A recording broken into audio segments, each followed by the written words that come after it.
DLTV news కి స్వాగతం। ఈనాటి ముఖ్య అంశాలు।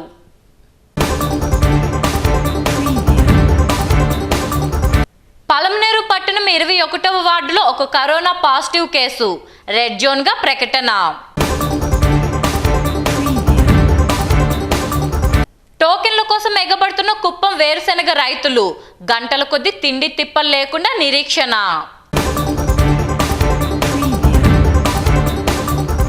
AgriGold customers and agents welfare association ఆధ్వర్యంలో 48 గంటల నిరాహార దీక్ష।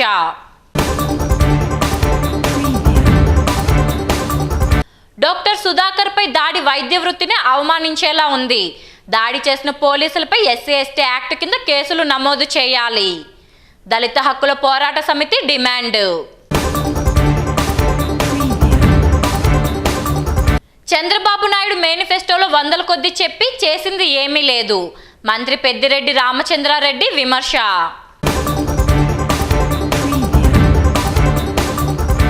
ఇసుక రీచ్లను ఆపరేట్ చేస్తున్న ఓనర్లు తప్పనిసరిగా ప్రభుత్వ నిబంధనలు పాటించాలి, లేని పక్షంలో ఇసుక రీచ్ల అనుమతులు రద్దు చేస్తాం।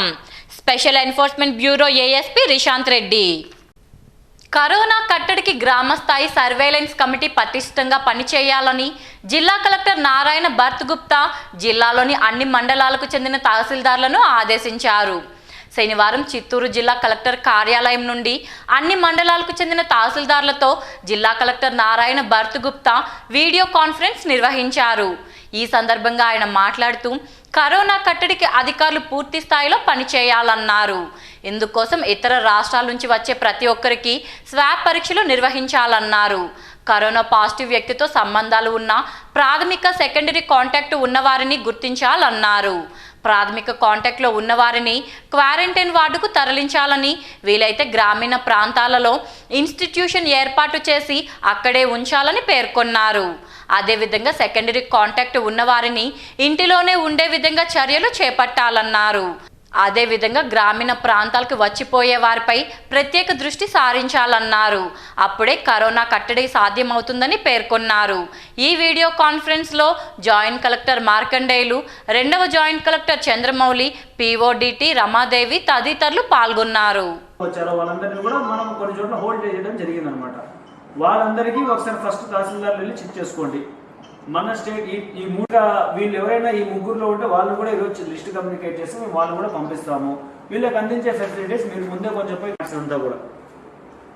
So please be prepared for that. Second thing, third issue వచ్చేసి మనకు how to deal with my incoming people from other states sorry. ఇప్పుడు మీరు చూసినట్లయితే మనకు we have nearly 130 border check posts with Karnataka and with Tamil Nadu. 130 check పోస్ట్లో మనం 130 collection points పెట్టాలి, లేదు 130 అసెస్మెంట్ సెంటర్స్ పెట్టాలంటే ఇట్స్ ఇంపాసిబుల్, మనం చేయలేమది।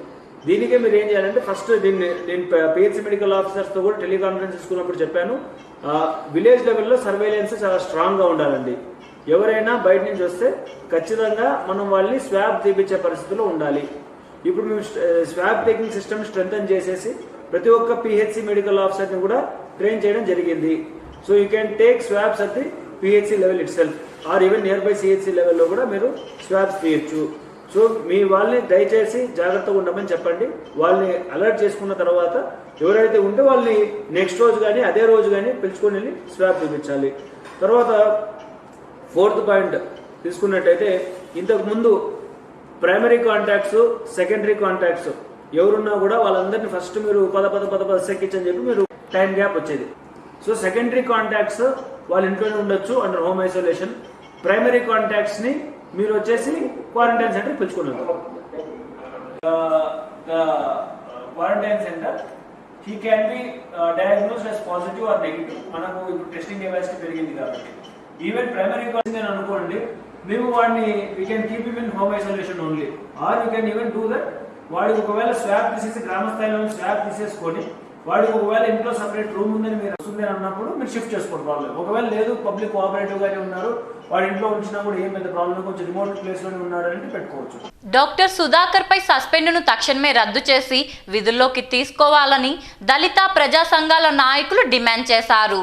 దళిత హక్కుల పోరాట సమితి ఆధ్వర్యంలో మదన్పల్లె అంబేద్కర్ సర్కిల్ వద్ద నిరసన తెలిపారు.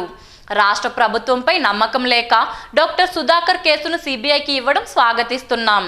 రాష్ట్రంలోని డాక్టర్స్ అందరూ సుధాకర్కు సంఘీభావం తెలిపి మెంటల్ ఆసుపత్రి నుండి డాక్టర్ సుధాకర్ను డిశ్చార్జి చేయాలని, సుధాకర్పై దాడి వైద్య వృత్తిని అవమానించేలా ఉందన్నారు. తక్షణమే రాష్ట్ర ముఖ్యమంత్రి, డీజీపీ, హోంమంత్రి డాక్టర్ సుధాకర్కు క్షమాపణ చెప్పాలని, డాక్టర్ సుధాకర్పై దాడి చేసిన పోలీసులపై ఎస్సీ ఎస్టీ యాక్ట్ కింద కేసులు నమోదు చేయాలని, వారిని విధుల నుండి తొలగించాలని డిమాండ్ చేశారు. ఈ కార్యక్రమంలో సిపిఐ నాయకులు మురళి, వెంకట్రమణ, ఏఐటియుసి మదన్పల్లి నియోజకవర్గ అధ్యక్షుడు ముబారక్, గుండా, మనోహర్, మల్లెల మోహన్, బాలవీర, రఘు తదితరులు పాల్గొన్నారు. విశాఖలో జరిగిన డాక్టర్ సుధాకర్ గారిపై జరిగినటువంటి సంఘటన ప్రజలందరికీ కూడా తెలిసిన విషయమే. ఈ విషయం పట్ల రాజకీయంగా ప్రతిపక్ష పార్టీలు ఒకవైపుగా, అధికార పక్ష పార్టీలు ఒకవైపుగా స్పందించడం చాలా శోచనీయంగా అనిపిస్తూ ఉంది.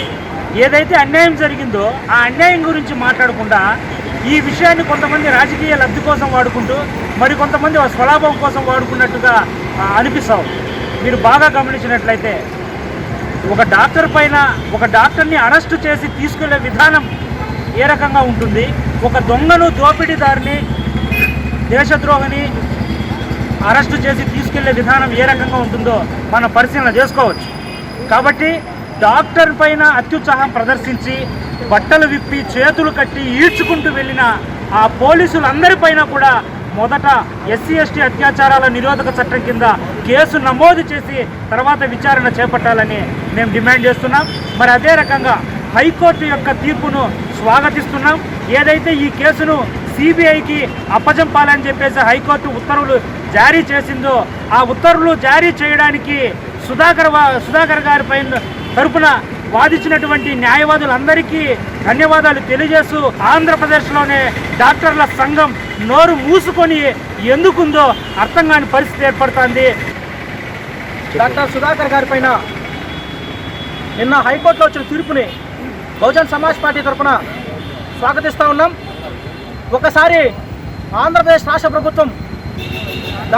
రాష్ట్ర ప్రభుత్వానికి కనువిప్పు అయ్యేలా ఈ రాష్ట్ర ప్రభుత్వ పోలీసుల పైన నమ్మకం లేదని చెప్పి సిబిఐకి హైకోర్టు ఇవ్వడం, ఒక్కసారి ఆంధ్రప్రదేశ్ రాష్ట్ర ప్రభుత్వం సిగ్గుతో తల దించుకోవాల్సిన అవసరం సందర్భం ఇది.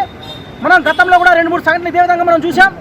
సుధాకర్ గారి పైన, ఒక దళిత మేధావి పైన, ఒక డాక్టర్ పైన 25 సంవత్సరాల పాటు ఈ రాష్ట్రానికి సేవ అందించిన ఒక డాక్టర్ పైన మీరు ఒక పిచ్చివాడిగా ఒక రోడ్డు పైన గుట్టలిప్పి కొట్టుకుంటా తీసుకున్న సంఘటన ఈ ఆంధ్రప్రదేశ్ రాష్ట్రాన్నే కాకుండా భారతదేశానంతా కూడా కదిలించింది.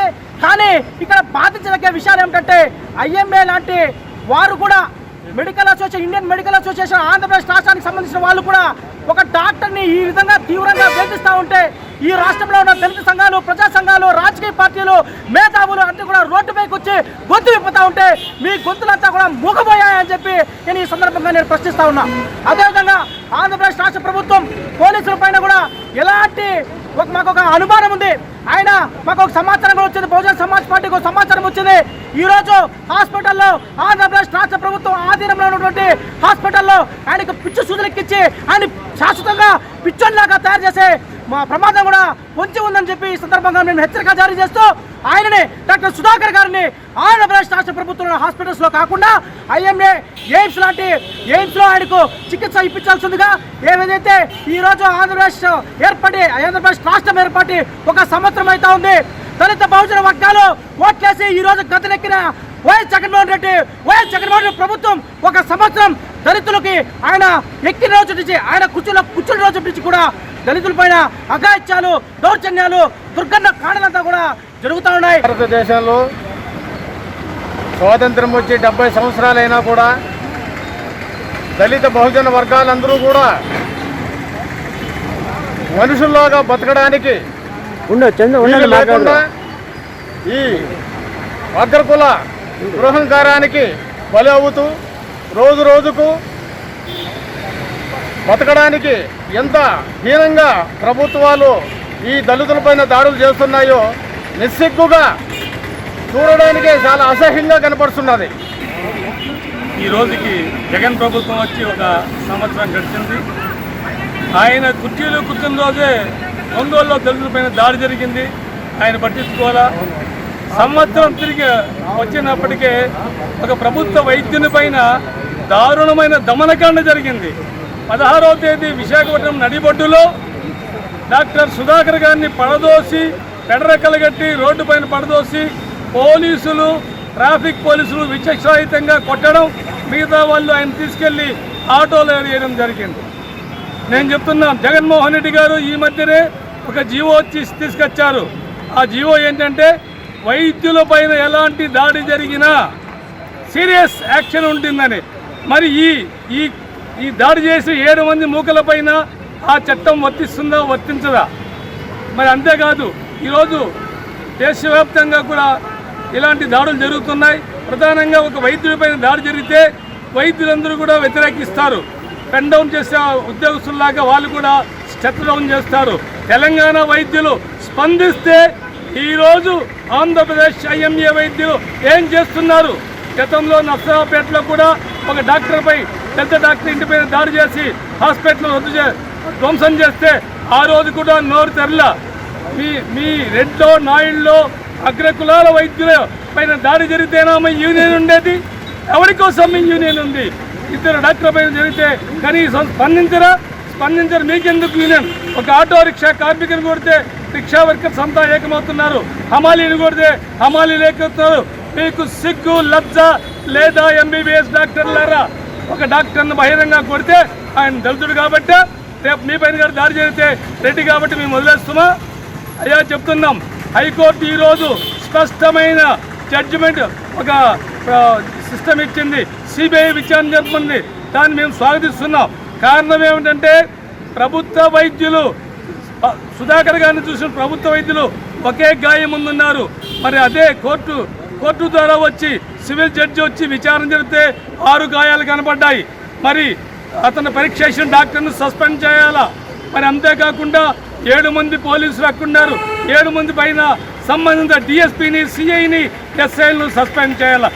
వైసీపీ పాలన సంవత్సరం పూర్తి చేసుకున్న సందర్భంగా పలు కార్యక్రమాలలో పాల్గొన్న మంత్రి పెద్దిరెడ్డి రామచంద్రారెడ్డి పుంగునూరు పట్టణం పాత బస్టాండు నందు ఉన్న మాజీ ముఖ్యమంత్రి కీర్తిశేషులు డాక్టర్ వైఎస్ రాజశేఖర్ రెడ్డి విగ్రహానికి పూలమాలలు వేసి కార్యక్రమాన్ని ప్రారంభించిన రాష్ట్ర పంచాయతీరాజ్, గ్రామీణాభివృద్ధి మరియు గనులు భూగర్భ శాఖ మంత్రి డాక్టర్ పెద్దిరెడ్డి రామచంద్రారెడ్డి. మంత్రి మాట్లాడుతూ జగన్మోహన్ రెడ్డి దేశంలోనే ఎక్కడా లేని విధంగా 50% ఓట్లతో 175 సీట్లకు గాను 151 సీట్లు శాసనసభకు, 25 సీట్లున్న పార్లమెంటు స్థానాలలో 22 సీట్లతో ప్రజలు గెలిపించారన్నారు. అదేవిధంగా ఆయన చెప్పిన మేనిఫెస్టోలో ఉన్న ప్రతి ఒక్కటి నెరవేర్చుకుంటూ సంవత్సరం పూర్తి చేసుకున్నారన్నారు. ఇక మీదట కూడా ప్రజలకు మెరుగైన సేవలు అందిస్తూ మంచి పాలన అందిస్తారని తెలిపారు. చంద్రబాబు మేనిఫెస్టోలో 100ల కొద్దీ చెప్పి చేసింది ఏమీ లేదన్నారు. అన్ని అంతంత మాత్రమే చేయడం గమనించిన ప్రజలు ఎలక్షన్లో ఓటుతో బుద్ధి చెప్పారన్నారు. పుంగనూరులో నీటి సమస్య లేకుండా చర్యలు చేపట్టడం జరిగిందన్నారు. ఈ కార్యక్రమంలో Chittoor MP N Reddappa, Venkatareddy Yadav, Akkisani Bhaskar Reddy, market yard chairman Nagaraj Reddy, మాజీ మున్సిపల్ చైర్మన్ కొండవీటి నాగభూషణం తదితరులు పాల్గొన్నారు.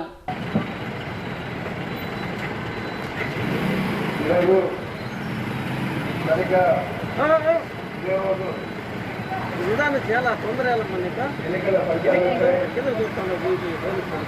రెడ్డి గారు 10 సంవత్సరాలు వారు చేసిన కష్టం ఆ ఫలితాలను ప్రతిబింబించింది. భారతదేశంలో ఎక్కడా లేని విధంగా ఒక ముఖ్యమంత్రికి, ఒక రీజనల్ పార్టీకి 51% పైన ఓట్లు, 151 స్థానాలు, 175 గాను 151 స్థానాలలో గెలవడం. అదేవిధంగా పార్లమెంట్లో 25 స్థానాలు గాను 22 స్థానాలు గెలవడం ఒక చరిత్రాత్మక ఫలితం అని, ఈ చరిత్రాత్మక ఫలితాన్ని మనం అందరూ కూడా ఈ సంవత్సరం రోజులు జగన్మోహన్ రెడ్డి గారి పనితీరు చూశాము. వారు ఏ విధంగా కష్టపడుతూ ఉన్నారు, వారు ఏ విధంగా పేదలకు ఇచ్చిన మాట కోసం ఏ విధంగా కృషి చేస్తూ ఉన్నారు.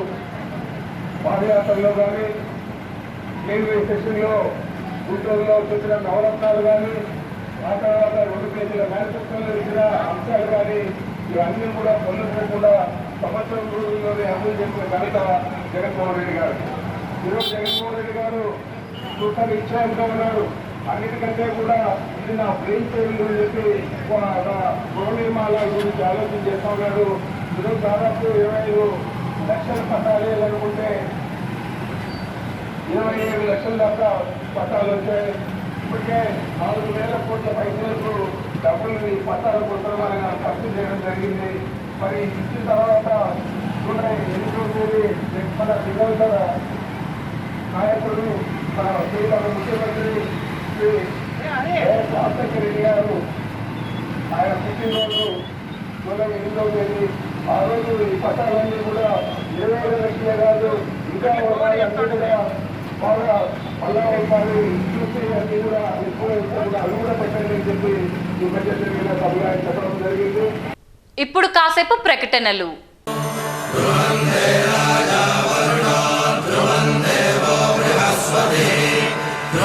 సమర్పిస్తున్నాం పరిణయ కలెక్షన్స్. నిశ్చితార్థం నుండి వ్రతం వరకు ప్రతి వేడుక కోసం ప్రత్యేక వస్త్రాలు మీకోసం. పట్టు, high fancy sarees, suitings and shirtings, men's wear, kids wear ఏవైనా కమనీయమైన వివాహ వేడుకలకు రమణీయమైన అద్భుత వస్త్రాలు. కళ్యాణ తిలకం దిద్దుకున్న కోమలాంగి, కడగంటి చూపుల దారాలతో జరి వెలుగులు పోటీ పడుతున్నాయంటే అవి ఖచ్చితంగా ధనలక్ష్మి షాపింగ్ మాల్ వారి వస్త్రాలే అయి ఉంటాయి. విలక్షణమైన వస్త్రాలు, అద్భుతమైన బహుమతులు, ladies wear, kids wear, men's wear, suitings and shirtings అన్నిటిపై హోల్సేల్ ధరల్లో ఉన్న వస్త్రాలపై మరలా ఫ్లాట్ 10% ప్రత్యేక డిస్కౌంట్. అన్ని రకాల వస్త్రాలకు అసలైన వేదిక. నాణ్యత, మన్నిక మేమిచ్చే కానుక. అద్భుతమైన డిజైన్లు, లెక్కకు మించిన వెరైటీలు, నమ్మశక్యంగాని అత్యంత తగ్గింపు ధరలు, సరికొత్త డిజైన్లలో మనసు దోచే పరిణయ కలెక్షన్స్. అన్ని రకాల వస్త్రాలపై 10% ప్రత్యేక డిస్కౌంట్. కస్టమర్ల అభిమానానికి పుట్టినిల్లు ధనలక్ష్మి షాపింగ్ మాల్, తూర్పు కొత్తపేట, మదనపల్లి. పలమనేరులో ఒక కరోనా పాజిటివ్ వచ్చినట్లు మున్సిపల్ కమిషనర్ విజయసింహారెడ్డి తెలిపారు. ఢిల్లీ నుండి వచ్చిన ఓ యువతికి పలమనేరులో ట్రూనాట్ పరీక్షల్లో పాజిటివ్ రావడంతో తిరుపతిలో పరీక్షలు చేయగా పాజిటివ్ వచ్చింది. దీంతో పాజిటివ్ వచ్చిన 21వ వార్డును రెడ్ జోన్గా ప్రకటిస్తున్నట్లు తెలిపారు. పలమనేరు పట్టణంలో మనకు ఏప్రిల్ 1వ తారీఖు 3 పాజిటివ్ కరోనా కేసులు ఐడెంటిఫై చేయడం జరిగింది. ఈ ఐడెంటిఫై చేసిన తర్వాత వాళ్ళంతా కూడా కానీ మన హాస్పిటల్కు తరలించడం జరిగింది. వాళ్ళ ఇంట్లో ఉండే ప్రైమరీ కాంటాక్ట్స్ కానీ, సెకండరీ కాంటాక్ట్స్ కానీ అందరినీ కూడా క్వారంటైన్కి పంపించి తదుపరి చర్యలు తీసుకోవడం జరిగింది. తద్వారా ఏంటంటే వాళ్ళు కూడా 3 కేసులు కూడా పాజిటివ్ వాళ్ళు నెగిటివ్ అయినారు. నెగిటివ్ అయి కూడా రికవరీ వచ్చేసారు. వాళ్ళు హాస్పిటల్ నుంచి రికవరీ అయ్యారు. అప్పటి నుంచి ఎవరైనా కూడా కానీ మనకు బయట నుంచి వస్తున్నారా ప్రత్యేక బృందాన్ని ఏర్పాటు చేయడం జరిగింది. ఆ ప్రత్యేక బృందం ద్వారా ఎవరు వచ్చినా కూడా కానీ వాళ్ళని టెస్టులు చేయించడం, హోమ్ క్వారంటైన్ పెట్టడం ఇలాంటి చర్యలు తీసుకునే దానివల్ల మనం ఏప్రిల్ 1 నుంచి ఈ రోజు తారీఖు 22 వరకు కూడా కానీ ఎలాంటి కేసులు నమోదు కాలేదు మనకి. కానీ మనకి ఈ మధ్యలో ఏంటంటే ఒక 4 డేస్ బిఫోర్ ఏమైందంటే మనకు ఢిల్లీలో ఒక అమ్మాయి వచ్చి సివిల్స్ ప్రిపేర్ అవుతా ఉంది. ఆ అమ్మాయి ఇక్కడ ఎద్దుల సంత వీధిలో రెంట్కున్నారు. ఆ సివిల్స్ ప్రిపేర్ అవుతుంది. అక్కడ ఢిల్లీ నుంచి ఆమె రిటర్న్ అయిపోయినారు. అక్కడ వద్దులే, అక్కడ కష్టంగా ఉంది అంటే రిటర్న్ అయ్యి అనంతపూర్లో దిగి అనంతపూర్లో అక్కడికి ఎంఆర్ఓ దగ్గర చూపెట్టుకునేసి వాళ్ళు కూడా ఏంటంటే నోటీస్ ఇచ్చిండేది, మీరు హోమ్ క్వారంటైన్లో ఉండాలి, మీకు ఏమి ఇబ్బంది లేదు, కానీ ప్రజెంట్ కొద్ది ఇబ్బంది లేదు, మీరు హోమ్ క్వారంటైన్లో ఉండాలని తెలిపిన తర్వాత ఆ సర్టిఫికేట్ తీసుకొని వచ్చి మన పోలీసు వారికి కూడా తెలపడం జరిగిన తర్వాత మన ఇంట్లోనే ఉన్నారు, హోమ్ క్వారంటైన్లోనే ఉన్నారు ఆ అమ్మాయి కూడా, కానీ ఎక్కడ బయట రాలేదు. కానీ నిన్నలే మొన్న ఆమెకు ఎందుకో డౌట్ వచ్చి జలుబు ఎక్కువగా ఉంది అనే ఉద్దేశంతో ఆ అమ్మాయి బయటపడిన తర్వాత మనం తీసుకొని పోయి హాస్పిటల్లో చెక్ చేయడం జరిగింది. రిజల్ట్ అనేది ఈ రోజు వచ్చింది అనమాట. ఈరోజు మధ్యాహ్నం 2 గంటలకు వచ్చింది. ఈ వచ్చిన తర్వాత ఏంటంటే పాజిటివ్గా మనకు ప్రూవ్ అయిపోయింది. సో ఇప్పుడు ఆ అమ్మాయిని హాస్పిటల్కి పంపిస్తూ ఉన్నాము. అదేవిధంగా వాళ్ళ ప్రైమరీ కాంటాక్ట్స్ అంటే వాళ్ళ ఇంట్లో వచ్చి వాళ్ళ అమ్మను వాళ్ళ తమ్ముడు ఒకరు ఉన్నారు, వాళ్ళిద్దరిని కూడా ప్రైమరీ కాంట్రాక్ట్స్. సెకండరీ కాంట్రాక్ట్స్ వచ్చి ఏంటంటే ఆ పోర్షన్లో దాదాపు ఒక 2-3 పోర్షన్స్లో బాడుగలు ఉన్నారు. వాళ్ళంతా కూడా క్వారంటైన్ పంపించేదానికి మన ఎంఆర్ఓ గారు, మన సిఐ గారు చొరవతో ప్రత్యేక శ్రద్ధలు తీసుకుంటున్నాము. అదేవిధంగా మళ్ళీ ఆ 21వ వార్డు అంటే ఎద్దుల సంధి 21వ వార్డు కింద వస్తుంది. ఆ ఎంటైర్ ఏరియాని మనం రెడ్ జోన్ కింద ప్రకటించేదానికి టాస్క్ ఫోర్స్ కమిటీ మీటింగ్ పెడుతున్నాం. మనం ఈ టాస్క్ ఫోర్స్ కమిటీ మీటింగ్లో నిర్ణయాలు తీసుకునేసి ఆ ఒక్క వార్డును మాత్రం అంటే ఎద్దుల సంధి వీధి నుంచి ఆ ఒక జిల్లాని సర్కిల్ వరకు మనకు టోటల్గా బంద్ చేసేదానికి ప్రయత్నాలు చేసి అక్కడ రెడ్ జోన్ కింద అలర్ట్ చేయించేదానికి. దళిత డాక్టర్ సుధాకర్ పై చేసిన దాడికి హైకోర్టు స్పందించి సదరు కేసును సిబిఐ దర్యాప్తు సంస్థకు అప్పగించడం పట్ల పలమనేరు పట్టణంలో గల దళిత నాయకులు హర్షం వ్యక్తం చేశారు.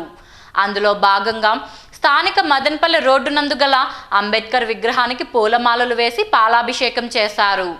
ఈ సందర్భంగా నాయకులు నాగరాజు, గిరిబాబు మాట్లాడుతూ ఒక దళిత డాక్టర్పై పోలీసులు అమానుషంగా ప్రవర్తించి అవమానపరిచి కొట్టినందుకు దళిత జాతి మొత్తం తలదించుకునే పరిస్థితి ఏర్పడిందని, ఇది ముమ్మాటికి రాజకీయ దాడి అని అభివర్ణించారు. ఈ దాడిని ప్రతి అంబేద్కర్ వారసులు, ఆయన పెట్టిన రిజర్వేషన్ ప్రకారం గెలుపొందిన ఎమ్మెల్యేలు, మంత్రులు, ఎంపీలు ఖండించాల్సిన సందర్భం ఇది. ఆయన ఏ ఒక్కరూ ఈ విషయంపై స్పందించకపోవడం చూస్తుంటే సభ్య సమాజం సిగ్గుపడుతున్నదని ఆవేదన వ్యక్తం చేశారు. దళితులకు న్యాయస్థానాల పట్ల అపారమైన గౌరవం ఉన్నదని, ఇప్పుడున్న సమాజ పరిస్థితుల్లో న్యాయస్థానాలు లేకపోయి ఉంటే దళితుల పరిస్థితి చాలా ఘోరంగా ఉండేదని, సుధాకర్ విషయంపై స్పందించిన హైకోర్టు న్యాయస్థానానికి మరొకసారి ధన్యవాదాలు తెలిపారు. ఈ కార్యక్రమంలో నాయకులు చిన్ని, గోవింద్ శెట్టి, సుబ్రహ్మణ్యం గౌడ్, కృష్ణమూర్తి, కుట్టి, నాగయ్య తదితరులు పాల్గొన్నారు. హైకోర్టులో నర్సీపట్నం అనస్థియా డాక్టర్ సుధాకర్ గారి కేసు విషయమై సిబిఐ ఎంక్వైరీకి హైకోర్టు ఆదేశించడం జరిగింది. ఇది సుధాకర్ గారిని ఎంత దుర్మార్గంగా, ఎంత హృదయ విదారకర సంఘటనలో ఒక మానవీయ కోణంలో కాకుండా అతన్ని నడి రోడ్డు పైన వైద్యుడంటే ఒక దేవుడు అవన్నీ మరిచి, ఒకవేళ మీరు చెప్తున్నారు ఏదో అతను ఏదో సైకో తాగినాడని, అవన్నీ పక్కన పెట్టేస్తే కూడా ఒక మానవ భావస్వేచ్ఛ ప్రకటన ఎవరికైనా కూడా ఉంటుంది. అతను అడిగిన తప్పేమండి. అతను అడిగింది ఒకటి N95 మాస్కులు, PPE కిట్లు, అది అడగడమే ఆయన చేసిన తప్పు. 20 సంవత్సరాలు వైద్య వృత్తిలో 2 అత్యుత్తమ అవార్డులు పొందిన ఒక డాక్టరు మీరు 20 రోజుల్లోనే సైకో అయిపోయినాడు, తాగుబోతు అయిపోయినాడు. ఇది ఎక్కడి దుర్మార్గం అండి. ఈరోజు గత వారంలో డాక్టర్ సుధాకర్ గారిని అన్యాయంగా ఘోరాతి ఘోరంగా హింసించి ఆయన్ని పిచ్చాసుపత్రిలో చేర్చిన సందర్భంలో మన హైకోర్టు వారు స్పందించి ఆ యొక్క డాక్టర్ గారి పరిస్థితిని సుమోటోగా ఆ కేసు స్వీకరించి ఒక జడ్జిని అక్కడ పంపించడం జరిగింది. అక్కడ పరిస్థితులన్నీ కూడా జడ్జి గారు కోర్టు వారికి సమర్పించడం జరిగింది. ప్రభుత్వం ఇచ్చినటువంటి రిపోర్టుకి, జడ్జి గారు ఇచ్చినటువంటి రిపోర్టుకి చాలా తేడా ఉందనే ఉద్దేశంతో ఈ ప్రభుత్వం చేస్తున్న పనులన్నీ కూడా వ్యతిరేకంగా ఉంది, దళితులకు వ్యతిరేకంగా ఉందనే ఉద్దేశంతో గౌరవ హైకోర్టు వారు నిన్న సిబిఐకి ఆ యొక్క కేసును అప్పగించడము ఎంతైనా హర్షించదగినటువంటి విషయము. ఎందుకంటే ఈరోజు యొక్క రాష్ట్ర ప్రభుత్వము న్యాయపరంగాను అలాగే ప్రజలకు మేలు చేసే దాంట్లో కారు చీకటిలో ఉన్న మమ్మల్ని చిరుదీపంగా ఈరోజు హైకోర్టు వారు ఆ యొక్క న్యాయం బ్రతికే ఉంది, అంబేద్కర్ రచించినటువంటి రాజ్యాంగం బతికే ఉంది, ఆయన తలపెట్టినటువంటి ప్రతి కార్యక్రమం కూడా దళితులకు అలాగే బడుగు బలహీన వర్గాలకు అనుకూలంగా ఉందని ఈ కోర్టు ద్వారా తెలియజేసినందుకు మేమందరూ కూడా కోర్టు వారికి ధన్యవాదాలు తెలియజేస్తున్నాము. చిత్తూరు జిల్లాలో ఇసుక, మద్యం అక్రమ రవాణాను సాగనివ్వమని special enforcement bureau ASP Rishanth Reddy స్పష్టం చేశారు. శనివారం చిత్తూరు పోలీస్ క్లబ్ నందు ఏర్పాటు చేసిన మీడియా సమావేశంలో మద్యం, ఇసుక అక్రమ రవాణాను అడ్డుకునేందుకు తీసుకోవాల్సిన చర్యలపై మీడియాకు వెల్లడించారు. ఈ సందర్భంగా ఆయన మాట్లాడుతూ జిల్లాలో అక్రమ మద్యం, అక్రమ ఇసుక రవాణా సమాచారం కోసం కాల్ సెంటర్ నెంబర్ 9440900004ను ప్రజలకు అందుబాటులో ఉంచడం జరిగిందన్నారు. జిల్లాలో కొంతమందిపై మద్యం, ఇసుక కేసులున్నాయని, అలాంటి వారిపై పీడీ యాక్ట్ ప్రయోగం చేస్తామని తెలిపారు. ఇక నుండి అసాంఘిక కార్యకలాపాలపై ఉక్కుపాదం మోపుతామని పేర్కొన్నారు. ఇసుక రీచ్లను ఆపరేట్ చేస్తున్న ఓనర్లు తప్పనిసరిగా ప్రభుత్వ నిబంధనలకు అనుగుణంగా నడుచుకోవాలన్నారు. లేని పక్షంలో ఇసుక రీచ్ అనుమతులను రద్దు చేసేందుకు ప్రభుత్వానికి సిఫారసు చేస్తామని వెల్లడించారు. వారం రోజుల్లో 280 కేసులు నమోదు చేయడం జరిగిందన్నారు. 180 మంది నిందితులను పట్టుకోవడం జరిగిందన్నారు. నాగలాపురం మండలం నందనం రీచ్లో తప్పుడు బిల్లులు సృష్టించి అక్రమంగా ఇసుక తరలిస్తున్న 5 మందిపై కేసు నమోదు చేయడం జరిగిందన్నారు. ఇక మీదట ఈ దాడులను వేగవంతం చేస్తామని చెప్పారు. ఈ మీడియా సమావేశంలో ఏఎస్పీ అడ్మిన్ మహేష్, ఎక్సైజ్ అధికారులు తదితరులు పాల్గొన్నారు. ఎన్నికల ముందు ఇచ్చిన హామీ మేరకు బడ్జెట్లో కేటాయించి జీవో విడుదల చేసిన 1150 కోట్ల రూపాయలు తక్షణం విడుదల చేయాలని డిమాండ్ చేస్తూ AgriGold customers and agents welfare association ఆధ్వర్యంలో 48 గంటల నిరాహార దీక్ష చేపట్టారు. సిపిఐ కార్యాలయంలో దీక్షను సిపిఐ మదనపల్లి నియోజకవర్గ కార్యదర్శి సాంబశివ, వ్యవసాయ కార్మిక సంఘం జిల్లా అధ్యక్షుడు కృష్ణప్ప ప్రారంభించారు. ఈ సందర్భంగా AgriGold customers and agents welfare association జిల్లా నాయకులు రాజారావు మాట్లాడుతూ అగ్రిగోల్డ్ డబ్బులు అధికారంలోకి రాగానే చెల్లిస్తామని జగన్మోహన్ రెడ్డి చెప్పడంతోనే అధికారం ఇవ్వడం జరిగిందన్నారు. 1150 కోట్లు చెల్లిస్తామని అసెంబ్లీలో ప్రకటించినప్పటికీ ఇప్పటి వరకు డబ్బులు విడుదల చేయలేదని, 20,000 రూపాయల పైన ఉన్న ఖాతాదారులందరికీ 50% మొత్తాన్ని తక్షణం విడుదల చేయాలని డిమాండ్ చేశారు. లేని పక్షంలో రాష్ట్ర ఉద్యమానికి సిద్ధపడతామని హెచ్చరించారు. ఈ కార్యక్రమంలో అగ్రిగోల్డ్ కస్టమర్స్ ఏజెంట్స్ వెల్ఫేర్ నాయకులు సిద్ధారెడ్డి, జయరాం రెడ్డి, శేఖర్, సిపిఐ నాయకులు మురళి, రాజ్ కుమార్, వెంకట్రమణ తదితరులు పాల్గొన్నారు. కస్టమర్స్ అండ్ ఏజెంట్స్ అసోసియేషన్ ఆధ్వర్యంలో ఈరోజు రాష్ట్ర వ్యాప్తంగా 48 గంటల పాటు అగ్రిగోల్డ్ బాధితులందరూ నిరాహార దీక్ష పూనుకోవడం జరిగింది. మదనపల్లిలో అగ్రిగోల్డ్ బాధితులు చేస్తున్న ఈ నిరాహార దీక్షకు భారత కమ్యూనిస్ట్ పార్టీ సిపిఐ సంపూర్ణంగా మద్దతు ప్రకటిస్తూ ఉంది.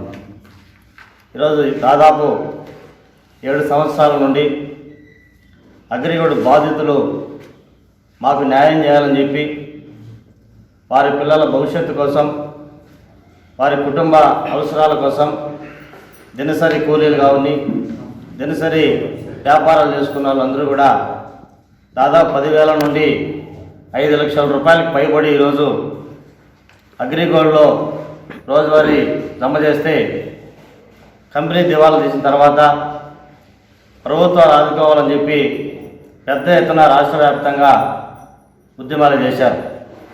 గతంలో ఉన్నటువంటి తెలుగుదేశం ప్రభుత్వం న్యాయం చేయలేదు.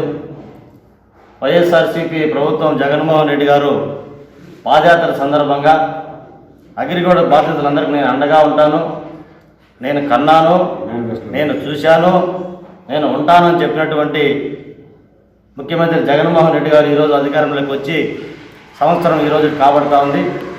ఇప్పటి వరకు కూడా అసెంబ్లీ సాక్షిగా 1150 కోట్లు బడ్జెట్లో కేటాయించి ఇప్పటికి కూడా డబ్బులు మీరు విడుదల చేయలేదంటే అగ్రిగోల్డ్ పక్షాన మీరు ఏమాత్రం న్యాయం చేస్తున్నారో ఈ విధంగా అర్థమవుతా ఉంది.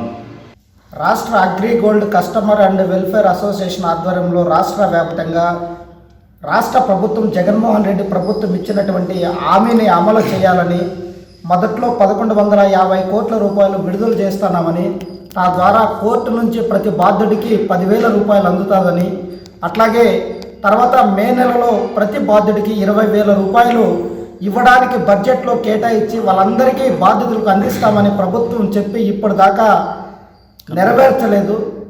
ఇప్పటికే గ్రామీణ ప్రాంతాల్లో వివిధ మురికివాడల్లో పైసా కూడబెట్టి పాపం కూలనక నాననక పనిచేసి ఏదో వడ్డీ వస్తుందని ఆర్బీఐ చేత గుర్తింపు పొందినటువంటి సంస్థ ఇది అగ్రిగోల్డ్ సంస్థ అని నమ్మబలికి స్థానికంగా పేరు లేదంటే ప్రఖ్యాతి ఉన్నటువంటి వాళ్ళని ఏజెంట్లుగా చేర్చుకొని డబ్బులు మొత్తం కలెక్ట్ చేసి యాజమాన్యం చేతిలో పెట్టుకొని ప్రభుత్వం కుమ్మక్కయ్యి ఆస్తులన్నీ థాయిలాండ్ కానీ లేకపోతే మిగతా ఉన్నటువంటి రియల్ ఎస్టేట్ కానీ లేకపోతే మిగతా ఉన్నటువంటి అన్నిటినీ స్వాధీనం చేసుకొని వాటిని ప్రభుత్వం మంత్రులే కొనుగోలు చేయడానికి ప్రయత్నం చేసి ఈ ప్రభుత్వం కేంద్ర ప్రభుత్వం కానీ రాష్ట్ర ప్రభుత్వం కానీ నమ్మకంగా ఇది చాలా మంచి సంస్థ, ఈ సంస్థలో డబ్బులు పెట్టండి అని చెప్పిన తర్వాత బాధితులు కోట్లాది రూపాయలు పెట్టి ఈరోజు మోసపోయామని ప్రాణాలు సైతం తీసుకున్నారు. తమ బిడ్డలకు పెళ్ళిళ్ళ కోసమో లేకపోతే తమ పిల్లలు చదువుల కోసమో ఉన్నత చదువుల కోసమో నాకు ఉపయోగపడుతుందని అగ్రిగోల్డ్లో దాచుకున్నటువంటి డబ్బులను యాజమాన్యం తినేస్తే ప్రభుత్వం మొండిగా వివరించడం వల్ల 7 సంవత్సరాలు గడిచినా కూడా ఇప్పటికి కూడా బాధితులకు న్యాయం జరగలేదంటే మొన్ననే కొత్తకోటలో ఒక అతను చనిపోవడం జరిగింది. ఇచ్చిన వాగ్దానం ప్రకారము ముఖ్యమంత్రి గారి వాగ్దానం ఇచ్చి కూడా 1 సంవత్సరం అయింది. కానీ అగ్రిగోల్డ్ బాధితులు అందరికీ అమౌంట్ అన్ని చెల్లిస్తామని చెప్పినారు ముఖ్యమంత్రి గారు. కానీ సంవత్సరం అవుతాయి కూడా 10,000 రూపాయలు ఫస్ట్ స్టార్టింగ్ 10,000 రూపాయలు ఇస్తామని అది కూడా అందరికీ ఇవ్వలేదు 10,000 రూపాయలు. అవి కూడా కొన్ని మిగిలినాయి. దాని తర్వాత మార్చిలోనే 20,000 రూపాయల లోపల ముఖ్యమంత్రి గారు ఇస్తామని చెప్పినారు. అది కూడా ఇవ్వలేదు. ఇప్పుడు చాలా ఇబ్బందిగా ఉంది. ఏజెంట్లకి చాలా అదర్ ఎక్కువగా ఉంది. దయచేసి ముఖ్యమంత్రి గారు మా మాటను మన్నించి వెంటనే 20,000 రూపాయల లోపలవి ప్లస్ 10,000 రూపాయల లోపల మిగిలిన అమౌంట్లు మొత్తము చెల్లించాలని కోరుకుంటున్నాము. చిత్తూరు జిల్లా కుప్పంలో వేరుశనగ పంపిణీలో పాటించిన భౌతిక దూరం. కరోనా వైరస్ వ్యాప్తి చెందుతున్న తరుణంలో వ్యవసాయ అధికారుల వైఫల్యంతో ఉదయం 6 గంటల నుండి వందల సంఖ్యలో గుమిగూడి గుంపులుగా వేచి ఉన్న రైతన్నలను పట్టించుకోవడం లేదు. కుప్పం మండలంలోని అన్ని పంచాయతీలకు కలిపితే ఒకే ఒక పంపిణీ కేంద్రం ఉండడంతో ఒకేసారి కుప్పం వ్యవసాయ మార్కెట్ యార్డుకు చేరుకుంటున్న రైతులు. విత్తనకాయలు తక్కువగా సరఫరా అవ్వడంతో టోకెన్లకు ఎగబడుతున్న వేరుశెనగ రైతులు గంటల కొద్దీ తిండి తిప్పలు లేకుండా నిరీక్షిస్తున్నా పట్టించుకోవడం లేదంటూ రైతులు ఆవేదన వ్యక్తం చేస్తున్నారు. తమ పంచాయతీల్లోని రైతు భరోసా కేంద్రాల్లోనే విత్తనకాయలను పంపిణీ చేయాలని డిమాండ్ చేస్తున్న రైతులు. నేను ఒక రైతుని, కాకపోతే మేము ఈరోజు తెల్లవారి 6 గంటల నుంచి కాసుకున్నాము. ఇంతవరకు ఏమాత్రం మాకు ఇవ్వలేదు.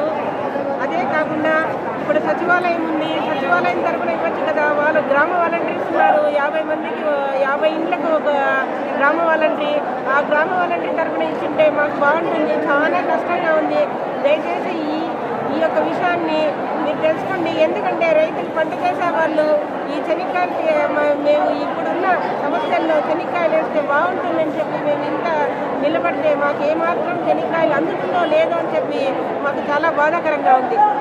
డాక్టర్ సుధాకర్ పై దాడిని తీవ్రంగా ఖండించిన టీడీపీ. ప్రపంచాన్ని గడగడలాడిస్తున్న కరోనా నియంత్రణలో భాగంగా ఆసుపత్రిలో ప్రత్యేక విధులు నిర్వహిస్తున్న డాక్టర్లకు మాస్కులు, పీపీఈ కిట్లు ఏర్పాటు చేయాలని ప్రభుత్వాన్ని అడిగిన డాక్టర్ సుధాకర్ను సైకోగా చిత్రీకరించి నడి రోడ్డు మీద అర్ధనగ్నంగా చేతులు వెనుకకు కట్టి లాఠీలతో కొట్టుకుంటూ మెంటల్ ఆసుపత్రికి తరలించిన తీరును పుంగనూరు టీడీపీ నాయకులు ఖండించారు. శనివారం టీడీపీ నియోజకవర్గ సమన్వయకర్త నూతన కాల్వ శ్రీనాథ్ రెడ్డి ఆధ్వర్యంలో పుంగనూరులోని డాక్టర్ బాబాసాహెబ్ అంబేద్కర్ విగ్రహానికి పాలాభిషేకం చేసి దళితులపై అమానుష వైఖరిని ఖండిస్తూ వినతి పత్రాన్ని అందించారు. డాక్టర్ సుధాకర్ కేసును తప్పుదోవ పట్టిస్తుందన్న అనుమానంతో వైసీపీ ప్రభుత్వంపై నమ్మకం లేక ఈ కేసును కేంద్ర ప్రభుత్వం సిబిఐకి అప్పచెప్పడం వైసీపీ ప్రభుత్వ అవినీతి పాలనకు పరాకాష్ఠగా టీడీపీ నాయకులు అభివర్ణించారు. ఈ కార్యక్రమంలో టీడీపీ నాయకులు, కార్యకర్తలు, అభిమానులు, దళిత నాయకులు అలసాపురం వెంకటరమణ, మస్తాన్, షాజహాన్ సలాం, నజీర్, కుమార్, అంజిరెడ్డి తదితరులు పాల్గొన్నారు. అంబేద్కర్కు పాలాభిషేకం చేస్తూ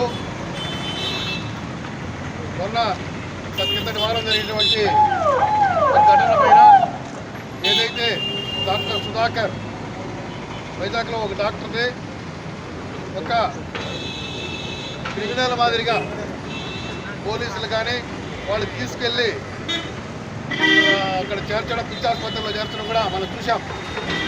ఒక చదువుకున్న దళిత వర్గానికి చెందినటువంటి డాక్టర్ సుధాకర్ గారు, అతని గతంలో ఎన్నో ఉత్తమ అవార్డులు కూడా వచ్చినాయి బెస్ట్ డాక్టర్గా. ఒక ఆయన అనస్థీషియా డాక్టర్. అనస్థీషియా డాక్టర్ అంటే ఎంతో జాగ్రత్తగా ఉండాల్సినటువంటి ఒక డాక్టర్. ఆపరేషన్ చేసేటప్పుడు అతని పాత్ర ఎంతో ఎక్కువగా ఉంటుంది. ఆ మత్తు మంది ఇచ్చేటప్పుడు 1% అటు ఇటు అయినా పేషెంట్ ప్రాణహాని జరిగేటువంటి విషయం.